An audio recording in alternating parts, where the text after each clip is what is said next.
Prime Minister Narendra Modi had a telephone conversation today with His Excellency Joseph R. Biden, President of the United States of America.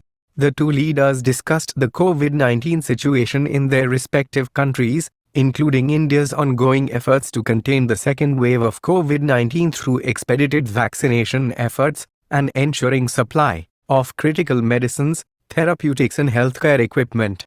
President Biden conveyed solidarity with India and affirmed that the United States was determined to support India's efforts by quickly deploying resources such as therapeutics, ventilators, and identifying sources of raw materials to be made available for the manufacture of Covishield vaccines.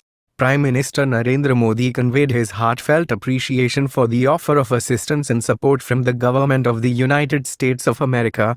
He mentioned India's commitment to contain the COVID-19 pandemic globally through Vaccine Maitri and its participation in COVAX and the Quad vaccine initiatives.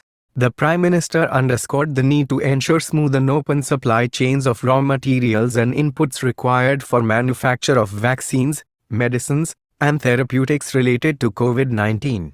Both leaders underlined the potential of the India's partnership in vaccine development and supply to address the COVID-19 pandemic, and directed their respective officials to maintain close coordination and cooperation in their efforts in this domain.